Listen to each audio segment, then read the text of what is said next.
We're now going to go to Senator Leno. He has 3 measures up before going back to conference. If there are any other conferees who have bills up, if we have time before you go back into conference, we'll try to take them up for you. At this point, colleagues, we're on file item 65. File item 65, Senator Leno. Mr. Secretary, please read. Senate Bill 1060 by Senator Leno, an act relating to adoption. Senator Leno. Thank you, Madam President, colleagues, especially for taking these bills out of order so we can get back to conference committee. This bill, which has bipartisan co-authorship and no opposition, deals with the importance of sibling connections for those of our youth who are in our foster care system. We all recognize that keeping these connections as the successful foster youth are adopted, which is our goal of the system, is to get them placed into families that we don't want to have them lose contact with their birth siblings. Federal law already incentivizes us to do so, but unfortunately, there are some cracks in the system. This bill will address that. With the consent of adoptive parents, the court may include in the final adoption order provisions for the adoptive parents to facilitate post-adoptive sibling visits. I ask for your aye vote. Debate or discussion? Is there any debate or discussion on this item? Seeing in, Senator Cannella. Thank you, Madam President. I have a question for the author. Will you take a question, Senator Leno? Without objection. So our caucus expressed a concern because there's no exceptions.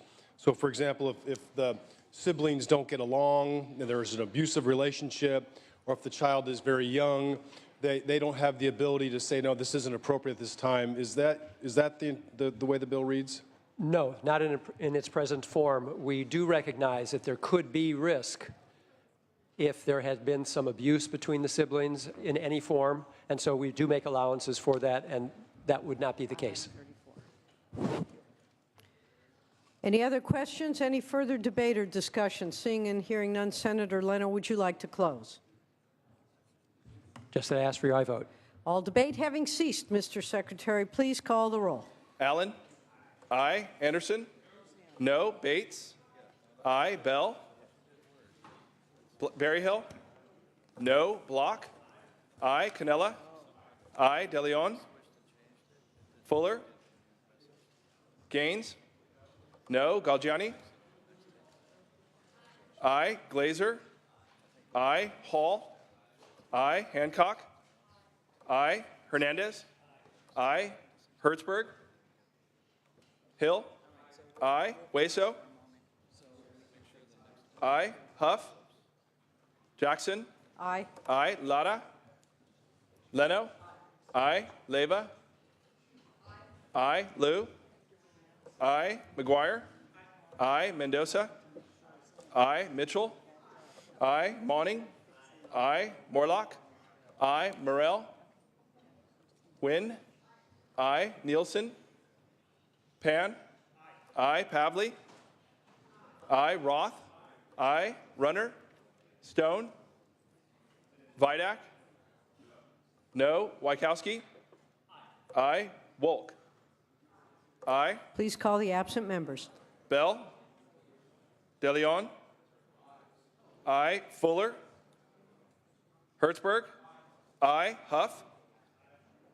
Aye. Lada? Aye. Morell? No. Nielsen? Runner? Stone? No.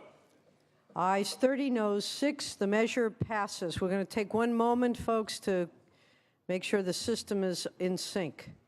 And we will be taking up file item 70 at that point.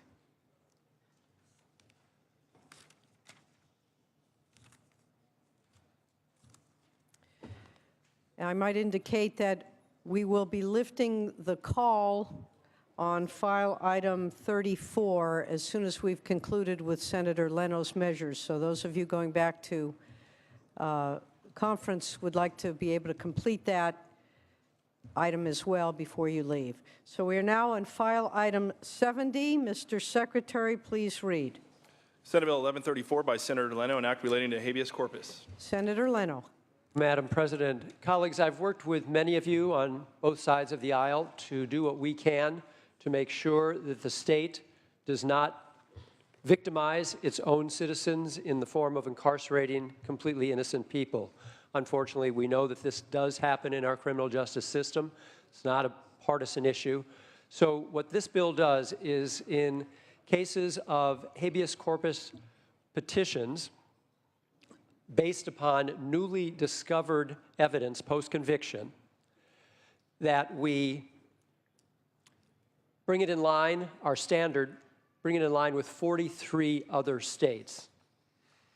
This bill in no way will guarantee relief for one of these convicted people.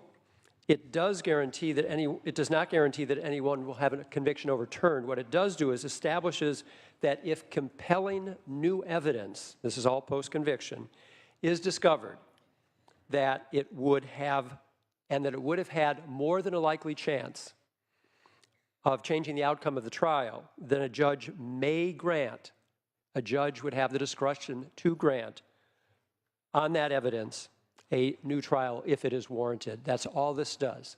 Currently, our standard is so high that it cannot, in effect, be met. As I say, this would bring us in line with 43 other states. The number of exonerated people across this country continues to rise. 2015 was another record year, to the degree that we can keep innocent people from being convicted, and if they are, a way for them to be able to prove their innocence in a reasonable fashion, I think makes great sense. I ask for your aye vote. Debate or discussion on this item? Senator Anderson. Senators, I'm a proud joint author on this bill. When you think in terms of a criminal walking our streets, that's a horrible thing. When you think of an innocent man spending or an innocent woman spending one night incarcerated unjustly, it's outrageous. And this bill goes to that key point. I want to thank the author, the main author, for narrowing the bill to make sure there's plenty of safeguards in place to ensure that this law is not misused, and I urge an aye vote. Thank you, Senator Anderson. Any further debate or discussion? Seeing and hearing none, Mr. Secretary, please call the roll. Excuse me, I'm sorry. Senator Leno, you may close. Thank you. Just real briefly, I want to thank my joint author on this bill, who also, in his comments, indirectly points out that to the degree that we have incarcerated someone wrongly, not only is that a great injustice, it means the actual offender is still out on the street at risk to public safety. I ask for your aye vote. All debate having ceased, Mr. Secretary, please call the roll. Allen? Aye. Anderson? Aye. Bates? Aye. Bell? Aye. Berryhill? Aye. Block? Aye. Cannella? Aye. DeLeon? Fuller? Aye. Gaines? Aye. Galgiani? Aye. Glazer? Aye. Hall? Aye. Hancock? Aye. Hernandez? Aye. Aye. Hertzberg? In terms of bringing Aye. your bills, Hill? because Aye. Hueso? Aye. Huff? Aye. Jackson? Lara? Aye. Leno? Aye. Leyva? Aye. Liu? Aye. McGuire? Aye. Mendoza? Aye. Mitchell? Aye. Monning? Aye. Morlock? Aye. Morrell? Aye. Wynn? Aye. Nielsen? Pan? Aye. Pavley? Aye. Roth? Aye. Runner? Stone? Aye. Vidak? Aye. Wykowski? Aye. Wolk? Aye. please call the absent members. DeLeon? Jackson? Aye. Aye. Nielsen? Runner? Ayes 37, no 0. The measure passes. Next is file item 95. Mr. Secretary, please read. Senate Bill 1441 by Senator Leno, an act relating to natural gas. Senator Leno. Thank you, Madam President. Colleagues, this bill deals with what's known as fugitive methane emissions. When natural gas pipes leak, we lose not only a precious natural commodity, but we also are adding great additional risk to our environment and climate. Methane traps 84 times more heat over 20 years than does carbon dioxide. So it is a great risk, but if you're not concerned about the environment or have questions about climate change, I'll respect that. To the degree that we are wasting through these emissions and that consumers are picking up the tab for that waste in the system, this should concern you as well. This bill incentivizes our system so that there will no longer be, or at least greatly minimized, any of these leaks. It prohibits utility companies from charging ratepayers for natural gas lost to the environment.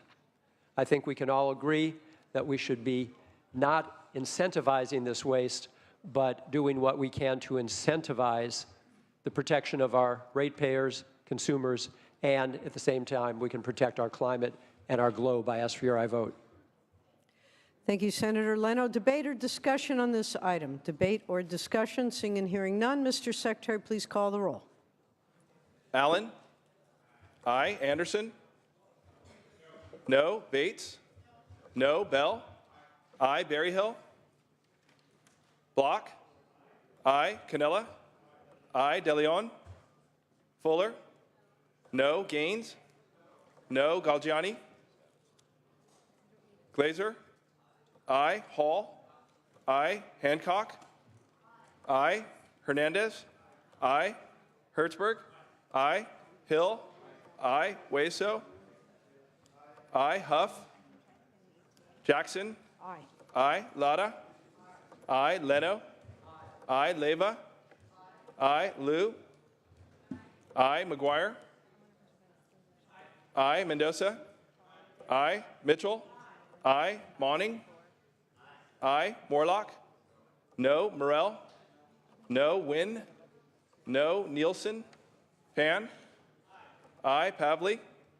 Aye. Roth? Aye. Runner? Stone? No. Vidak? No. Wykowski?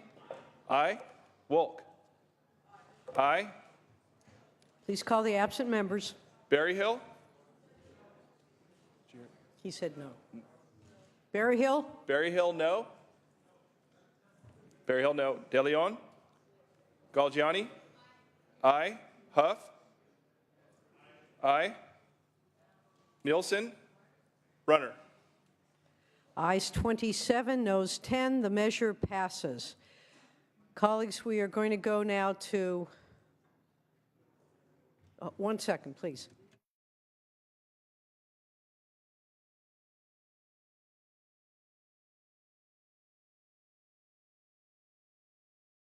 We're going to take up Senator Hernandez's bill, and then we will lift the calls in a couple moments. File item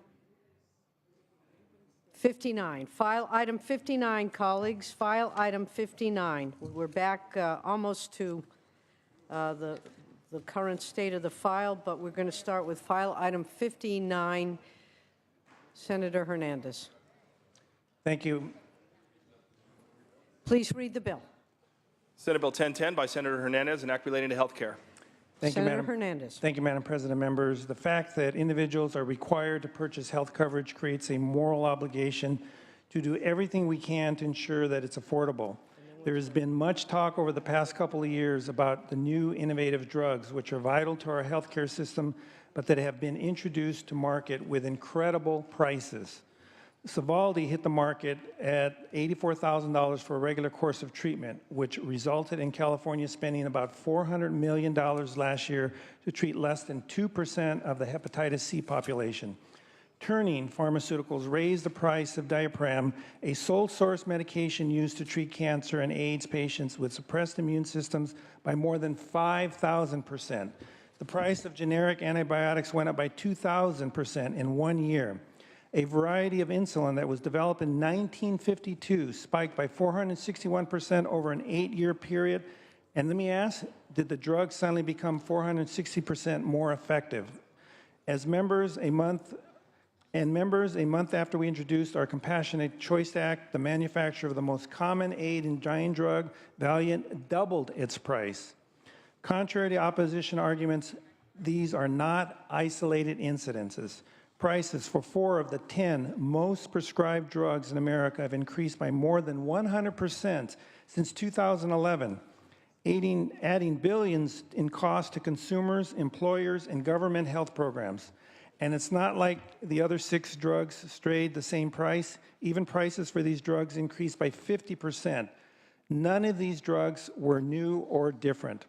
That's why I've introduced this bill, which requires drug companies to give advance notice to state programs and health plans when prices increase by more than 10% or when new drugs cost more than $10,000. This bill also provides consumers a greater understanding of their share of drug costs by requiring health plans to identify the drugs that are driving up our premium cost. As many of you know, transparency in healthcare marketplace has been a priority of mine for the entire time I've been here in the Senate.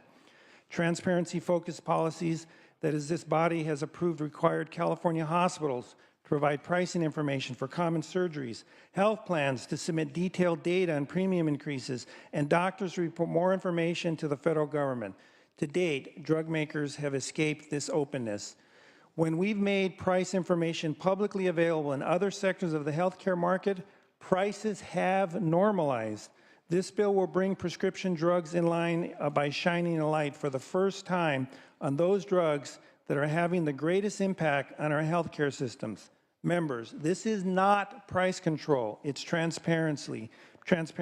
Simple as that. And members, I respectfully ask for an aye vote. Debate or discussion, Senator Stone. Madam President, I respectfully rise to oppose SB 1010. This bill treats medication costs solely as expenditures, not as investments in more efficient and better care for patients. The author mentioned the drug Sovaldi.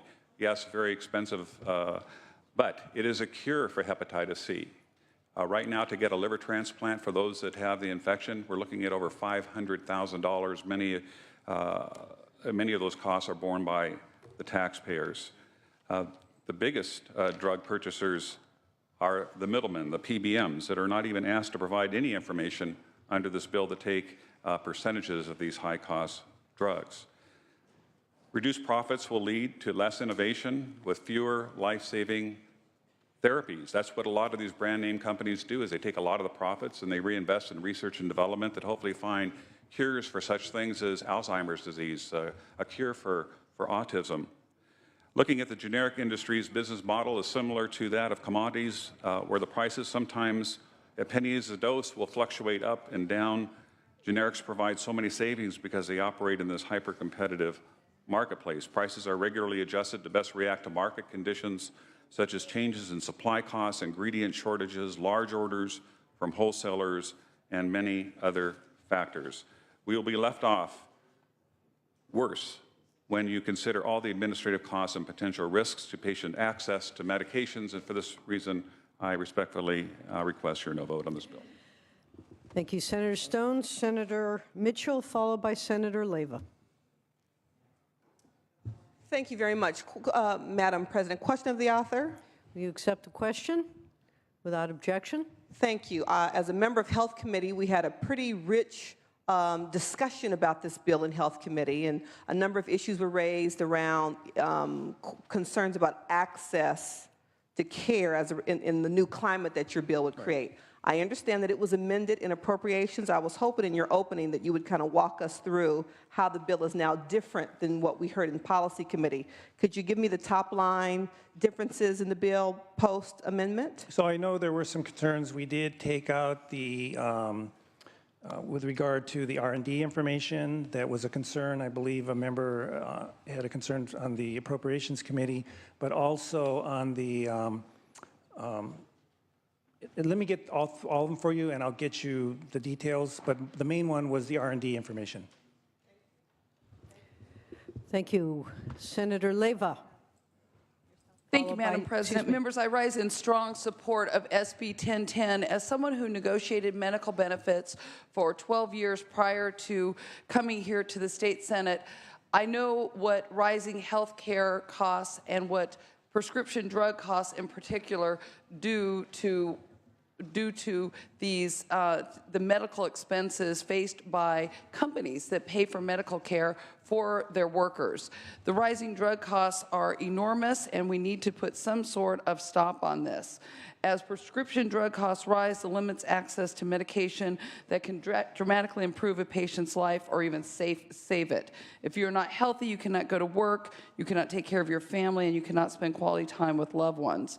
While scientific advances have done amazing things in the medical field, the costs associated with accessing medicine can create a sharp contrast in the health outcomes of the haves and the have-nots. And this is also a burden for our employers who are providing health care for their employees. So I urge an aye vote. Thank you, Senator Leyva. Senator Allen. I'm also going to support this, but I do understand there were lots of tough questions in committee. I was able to review some of the video, and I know that this is a really heavy lift. You're trying to address an important issue, Senator, but I know there are a lot of concerns that continue to exist with regards to the bill as it relates to the free market. So I'm going to support it. I understand you got a lot of work ahead of you in the Assembly. I do applaud you for trying to address this extraordinarily important issue of drug price affordability and transparency. Any further debate or discussion? Seeing and hearing none. Senator Hernandez, you may close. Yes, to answer Senator from Los Angeles's concerns or questions.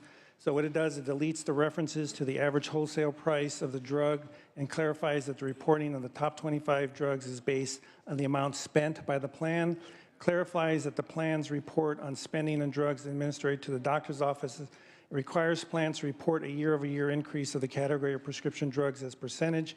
Also, those are the reporting portions of it. As I had also mentioned with regard to the R&D information, that was taken out as well. So, and members, let's first talk a little bit about investments and value. And I agree with the senator from Temecula. The pharma industry brings great value and great drugs to market, but there's very few that have come out very recently that make some significant changes. My concern is that there's a lot of generic drugs that continue to increase in price, and just because they increase in price doesn't necessarily mean they bring any new value to the market. But let's talk a little bit about R&D and some of the concerns that I have. So if you think about R&D, which is very important for the drug manufacturing industry, about 50% of the R&D comes from the government, and it's subsidized, whether it's federal government, whether it's through university systems, et cetera. But if you also think about the money spent by R&D on the pharmaceutical industry and the amount of profits they make, for every dollar spent on R&D, they spend $19 on marketing. So this is an industry that is doing very well, and I still think we have an obligation to the voters to make sure that we at least do whatever we can to control those costs. And with that, members, I respectfully ask for an aye vote. All debate having ceased, Mr. Secretary, please call the roll. Allen? Aye. Anderson? No. Bates? Bell? Aye. Berryhill? Block? Aye. Cannella? DeLeon? Fuller? Gaines? No. Galgiani? Glazer? Hall? Hancock? Hernandez? Hancock? Hancock. Aye. Hernandez? Aye. Hertzberg? Aye. Hill? Hueso? Huff? Jackson? Aye. Aye. Lara? Aye. Leno? Aye. Leyva? Aye. Liu? Aye. McGuire? Mendoza? Aye. Mitchell? Monning? Aye. Morlock? Morell? Wynn? Morell? No. Wynn? No. Nielsen? Pan? Pavley? Aye. Roth? Aye. Runner? Stone? No. Vidak? No. Wykowski? Aye. Wolk? Aye. Please call the absent members. Bates? Berryhill? Cannella? DeLeon? Aye. Fuller? Galgiani? Glazer? Hall? Aye. Hill? No. Hueso? Huff? McGuire? Aye. Mitchell? Aye. Morlock? No. Nielsen? Pan? Runner? Canella? Aye. Hueso? Aye. Glazer? Aye. Ayes 24, noes 8. The measure passes. We're going to lift the calls now. On item 34, file item 34, Mr. Secretary, please call the absent members. Bates? DeLeon? DeLeon, aye. Hancock? Aye. Lara? Aye. Leno? Aye. Nielsen? Runner? Ayes 24, noes 13. The measure passes. And we're going to lift the call now on file item 56. File item 56, Mr. Secretary, please call the absent members. Berryhill? Block? Huff? Leno? Nielsen? Leno, aye. Nielsen? Pan? Aye. Runner? Wykowski? Aye. Please call the absent members. Berryhill? Block? Huff? Block, aye. Huff? Nielsen? Runner? Ayes 27, noes 9. The measure passes. All right, colleagues, we are going to move back to file item 57. Senator Pavley, Mr. Secretary, please read.